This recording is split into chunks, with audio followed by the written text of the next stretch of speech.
Mechanical engineering से अगर आप गेट एग्ज़ाम लिख रहे हो और आप ये जानना चाहते हो कि इंजीनियरिंग मैथमेटिक्स के अंदर हमें कौन से चैप्टर्स पढ़ने हैं, कौन से चैप्टर छोड़ने हैं, अगर सिलेबस का डिटेलिंग जानना चाहते हो तो ये वीडियो आपके लिए है।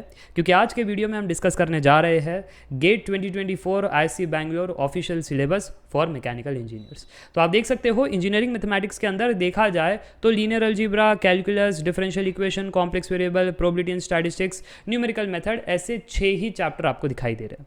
पर अगर आप मेरे कोर्स के अंदर विजिट करोगे तो आप ये देखोगे कि सर आपने इस कोर्स के अंदर 8 चैप्टर्स पढ़ाए हैं। तो वो 8 चैप्टर में से क्या हमें बस 6 चैप्टर पढ़ने हैं? ऐसा नहीं है। क्यों? चलिए देखते हैं। सबसे पहले लीनियर अलजेब्रा, ये चैप्टर के अंदर आपको 3 टॉपिक दिखाई दे रहे हैं। Matrix algebra, system of linear equation, eigen values and eigen vectors.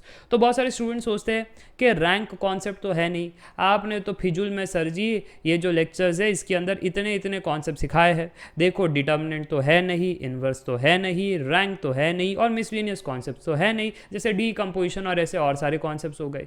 तो मैं आपको बता दूँ ये सब के सवाल PYQs में आप ही के पेपर में पूछे गए थे। इसलिए भले ही यहाँ पर 3 टॉपिक दिए हैं, आपको वो भी टॉपिक्स पढ़ने पड़ेंगे, ठीक है। और जब मैट्रिक्स अलजेब्रा कहा जाता है ना, तब बाय डिफ़ॉल्ट इसके अंदर इन्वर्स भी आ गया, डिटर्मिनेंट भी आ गया। जब यहाँ पर सिस्टम ऑफ लीनियर इक्वेशंस कह रहे हैं ना, तो रैंक कॉन्सेप्ट भी आ गया, डिटर्मिनेंट भी आ गया। और जब यहाँ पर eigen values and eigen vectors कह रहे हैं ना, तो यहाँ पर बाय डिफ़ॉल्ट आपका आ चुका है केले Hamilton theorem and so on and so fourth. ऐसे इनडायरेक्ट सिलेबस होता है, तो बहुत सारे स्टूडेंट्स टॉपिक को देख करके पढ़ना स्टार्ट करते हैं।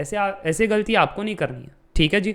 तो ये पहली बात थी। अब दूसरी बात, कैलकुलस के अंदर अगर आप देखो तो यहाँ से लेकर के यहाँ तक ये एक्चुअली वो सिलेबस है जो मैंने अपने कंटेंट सेक्शन में यहाँ पर कैलकुलस के फोल्डर में सिखाया है। ये जो 12 लेक्चर्स है उसी पर बेस्ड है। पर फिर आपके सिलेबस के अंदर कैलकुलस में कुछ और बातें जोड़ी गई है। अब वो जो कुछ और बातें हैं वो क्या है? फूरियर सीरीज, ये ट्रांसफॉर्म थियरी का पार्ट है। सिमिलरली यहाँ पर भी लैपलेस ट्रांसफॉर्म आप देख रहे हो, ये ट्रांसफॉर्म थियरी का पार्ट है, ठीक है जी।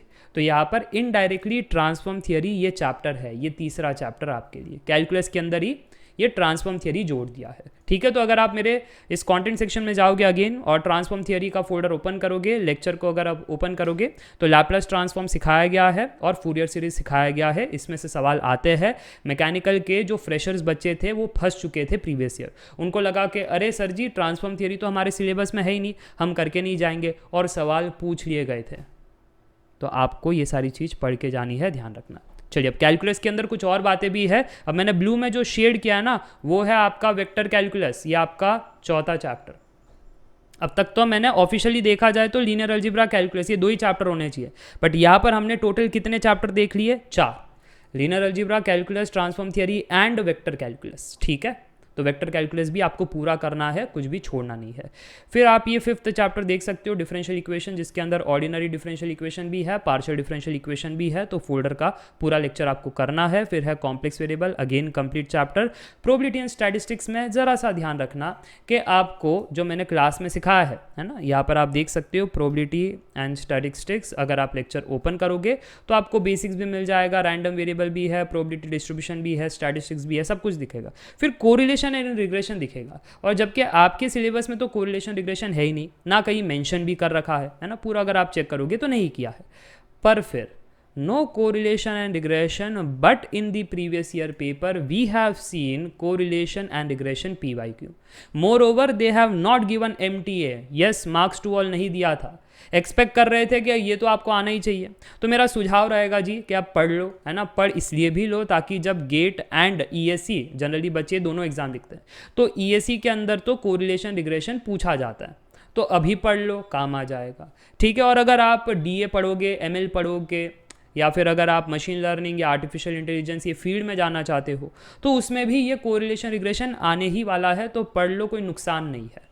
ये मेरा सुझाव है, फिर आपके ऊपर है। अगर आप ये कहो कि सिलेबस में नहीं है, हम नहीं करेंगे, क्योंकि अगर सिलेबस में नहीं होता है ना, तो लेस देन 1% चांस होता है वो चीज़ पूछी जाए, लेस देन 1%। तो ये रिस्क अगर आपको लेना है तो ले सकते हो, ड्यू टू टाइम शॉर्टेज और may be any other thing, है ना। बट मेरा तो यही रहेगा कि पढ़ लो, कोई हानि नहीं है। हाँ, इतना गारंटी है कि 99% नहीं पूछना चाहिए, पर 100% गारंटी कोई नहीं ले सकता, क्योंकि हमने एक्सपीरियंस किया है गेट के पेपर में आउट ऑफ सिलेबस चीज़ें कभी कभी पूछ ली जाती है। रिपीट, कभी कभी, नॉट एवरी टाइम।